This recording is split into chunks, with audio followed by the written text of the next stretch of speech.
Friends, welcome to रोजगार with Goldy Chaudhary. Friends आज हम बात करने वाले हैं किसके बारे में, डिजीज के बारे में, किसके बारे में, रोगों के बारे में।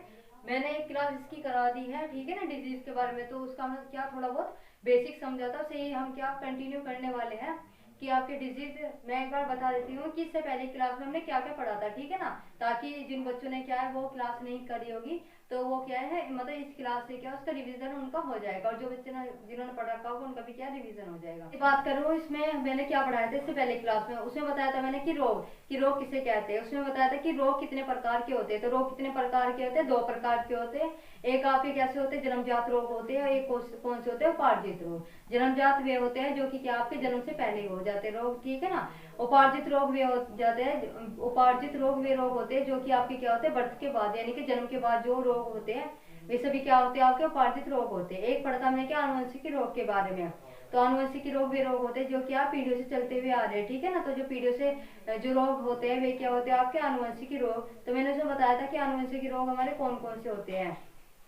तो आनुवंशिक रोग कौन कौन से पढ़े थे, हमने 3 पढ़े थे, जिसमें हमारा एक क्या था, आनुवंशिक रोग में हीमोफीलिया था, जो हीमोफीलिया वर्णन दान सिंड्रोम था, ठीक है ना। एक सिंड्रोम था वर्णन दान था, एक क्या था आपका जो हीमोफीलिया था, ठीक है ना। तो जैसे हीमोफीलिया को किस नाम से जाना जाता है, रॉयल हीमोफीलिया के नाम से, ठीक है ना। और वर्णनदानता जो हीमोफीलिया है इसकी बात कौन होती है, किसके देखने को मिलता है, तो ये मिलता है किसके, महिलाओं के। तो महिलाओं पे जो सबसे ज्यादा प्रभाव पड़ता है किस रोग का पड़ता है, हीमोफीलिया का, और जो किसका, हीमोफीलिया और वर्णनदानता का। यानी कि अगर किसी महिला का क्या वर्णनदानता हीमोफीलिया रोग है तो नेक्स्ट जो पीढ़ी है उसकी होगी तो उसमें भी क्या है, आपके सिम्टम्स कहीं ना कहीं देखने को मिल सकते हैं, ठीक है ना। पर जरूरी नहीं होता अगर इसका इलाज ट्रीटमेंट हो तो पहले ही करा ले, तो जरूरी नहीं कि जो नेक्स्ट पीढ़ी हो उसमें भी वो क्या देखने को मिले, ठीक है ना।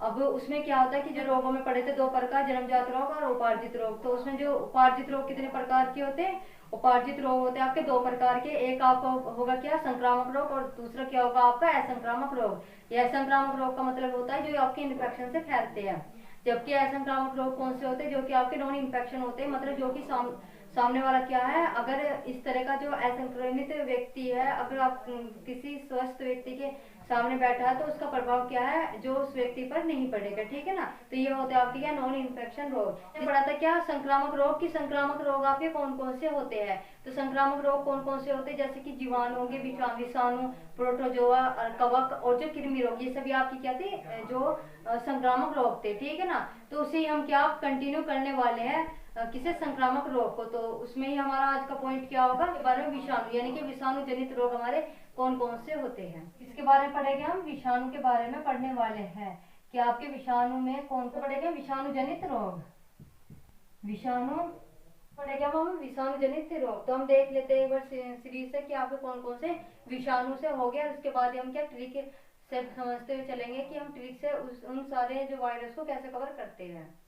करते हैं किसकी, अब हम बात करते हैं किसकी, विषाणु जनित रोग की। तो ये सभी आपके क्या, विषाणु से होने वाले रोग है। तो हम इन्हें क्या पहले ऐसे ही समझेंगे, फिर उसके बाद क्या हम ट्रिक से समझते हैं कि ट्रिक से हम इन सभी वायरस को क्या कवर करते हैं। तो विषाणु जनित रोग दिया, तो विषाणु जनित रोग में क्या होगा आपका, रेबिज, खसरा, छोटी माता, इन्फ्लुएंजा, चेचक, कोविड क्या आपका ये 19 है, ठीक है।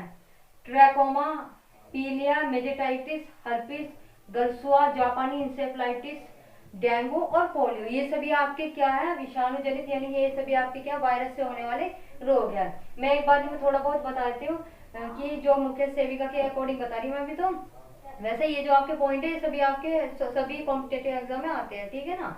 तो जो रेबिज है, तो जैसे रेबिज का हम नेक्स्ट पॉइंट लेकर आएंगे तो रेबिज के बारे में पढ़ेंगे कि जो रेबिज है वो कैसे होता है, रेबिज के सिम्टम्स यानी कि लक्षण क्या होते हैं, और रेबिज के लिए इलाज कैसे, मतलब उसका उपचार कैसे करेंगे, और उसके लिए कौन से जो ट्रीटमेंट सही रहेगा, ठीक है ना, कौन सा उसका टीका कौन सा सही रहेगा। तो इस तरह से जो आपके मुख्य सेविका में जो पॉइंट दिया हम उसी के अकॉर्डिंग पढ़ेंगे, जो आपके मतलब ज्यादा जरूरी है।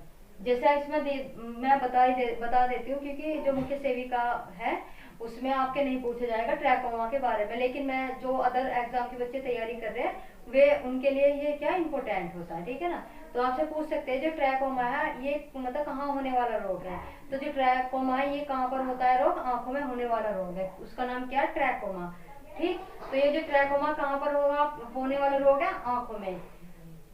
ठीक, अब हम इसे ट्रिक से समझते हैं कि हम इसे ट्रिक से इन सारे वायरस को कैसे कवर करेंगे। बात करें तो ट्रिक में लिखा है कि रेखा 6 इंच का टोपी महंगा है, जा ऐड कर 2 बूंद जिंदगी की। ठीक है ना, तो इसमें जैसे रेखा दिया है, जैसे इसमें रेखा दिया है, तो रेखा का मतलब क्या होता है, जो इसमें रे है इसके ऊपर क्या मात्रा है, इसका मतलब क्या होगा, जो रे का मतलब क्या होगा, रेबिज। क्या होगा, रे का मतलब क्या होगा, रेबिज। और इसमें जो खा दिया है, इसमें ख जो दिया है, इसका मतलब क्या होगा, खसरा। क्या होगा, खसरा। जो छह का मतलब क्या होगा, छोटी माता। क्या होगा, छह का मतलब छोटी माता। और जो आपको ई दिखाई दे रहा है, ई का मतलब क्या होगा, इन्फ्लुएंजा। ठीक है ना, इसी तरह से छह का मतलब क्या होगा, ये जो इंच में लगा हुआ है ना छह, इसका मतलब होता है क्या, चेचक रोग। ठीक, क्या में क्या होगा, आ का हमें कुछ नहीं करना, ठीक है ना, एक्स्ट्रा वर्ड चल जाते हैं। इसमें जो क्या है, इसका मतलब क्या होगा, कोविड। ठीक, कै का मतलब क्या होता है, ट्रैकोमा। जो आपको टोपी दिखाई दे रहा है ना, तो इसमें जो शुरू का अक्षर दिया गया कै, इसका मतलब क्या होता है, ट्रैकोमा। जो पी का मतलब क्या होता है, पीलिया। पी का मतलब क्या होता है, पीलिया। मैं का मतलब क्या होता है, जो इसमें मैं दिया हुआ है, इसका मतलब क्या होता है, मेजेटाइटिस। क्या होगा इसका मतलब, मेजेटाइटिस। इसमें जो महंगा, महंगे में जो है दिया, इसका मतलब क्या होगा, हर्पीस। कौन सी बीमारी होगी आपकी, हर्पीस होगी। इसमें जो गै दिया है ना, इसका मतलब होगा गलसुआ। क्या होगा, गलसुआ होगा। ठीक, अब इसमें दिया है कि जा ऐड कर, तो इसमें जो जय है, जय का मतलब क्या होगा, जापानी इंसेफ्लाइटिस। क्या होगा, जय का मतलब क्या होगा, जापानी इंसेफ्लाइटिस। ठीक, ऐड का मतलब क्या होगा, इसका कुछ नहीं है, ठीक है ना। तो इसमें जो ऐड में जो डे लिखा हुआ है, क्या लिखा हुआ है, डे, तो डे का मतलब क्या होगा, डेंगू। और लास्ट में लिखा हुआ 2 बूंद जिंदगी की। क्या लिखा हुआ, 2 बूंद जिंदगी की। ये क्या आपकी पोलियो को, पोलियो जो ड्रॉप होती है उसे क्या कहते हैं हम, 2 बूंद जिंदगी। सभी क्या थी आपकी, वायरस से संबंधित क्या थी, ट्रिक थी। और इस ट्रिक से क्या आपके सभी वायरस से जो है कंप्लीट हो गए, ठीक है ना, जो विषाणु जनित थे। और इन्हें जो इस तरीके के जो क्वेश्चन होते हैं ना, जो इस तरह के पॉइंट होते हैं, उनमें क्या ट्रिक ही काम करती है। अब आपके याद हो गए, लेकिन कुछ टाइम की थोड़ी बहुत देर बाद क्या यह याद नहीं रहते, इनका क्या बार बार रिवीजन करना पड़ता है, ठीक है ना। अभी तो मैंने आपको वायरस के बारे में बताया, लेकिन जैसे मैं आपको जीवाणु के बारे में बताऊंगी, या जीवाणु के बारे में बताऊंगी, या फिर प्रोटोजोआ के बारे में, या कवक के बारे में बताऊंगी ना, तो आपके जो वायरस वाले होंगे ना, ये क्या इधर के उधर चले जाएंगे, ठीक है ना। तो इसलिए अभी तो आपके क्या माइंड में रह गए, लेकिन कुछ टाइम के बाद ये क्या अपने आप ही जो दिमाग से क्या निकल जाएंगे। तो इसलिए ट्रिक क्या होती है, इन पॉइंटों को कवर करने के लिए क्या इन पॉइंटों, ऐसे पॉइंटों को ही कवर करने के लिए क्या होती है, ट्रिक अच्छी होती है, ठीक है ना। तो अब हम नेक्स्ट, और जो बच्चे अपने आप से ट्रिक बना लेंगे, तो उससे तो अच्छा कुछ होता नहीं, लेकिन जरूरी नहीं होती कि सब बच्चे क्या हो, ट्रिक बना सके, ठीक है ना। तो उन्हीं बच्चों के लिए है, तो जिसे जैसे भी अच्छा लगे इसे याद, मतलब जो मेन पर्पस क्या होता है, इसे याद करने का तरीका। तो जो जिस तरीके से याद कर सकता है अपना कर ले, ट्रिक से करिए, कैसे भी करे। लेकिन मैं बता रही हूँ कि जब एग्जाम टाइम आएगा, तो कहीं ना कहीं ये क्या आती है, छोटे छोटे पॉइंट होते हैं, ये मतलब मिस हो जाएंगे, ठीक है ना। तो ट्रिक का ही आप अगर बार बार रिविजन करोगे, तो आपके क्या है, ये मतलब माइंड में रहेगी ट्रिक। अब हम नेक्स्ट क्या पढ़ने वाले, जीवाणु से संबंधित, कि जीवाणु जनित रोग कौन कौन से होते हैं, ठीक है ना, कि जीवाणु से आपके कौन कौन से होंगे। तो ये सभी हम जीवाणु से कौन से हो गए आपके, प्रोटोजोआ से कौन से हो गए, जल से रोग होने वाले रोग कौन कौन से होते हैं, ठीक है ना। तो उन्हें हम क्या ट्रिक से ही समझते हुए चलेंगे।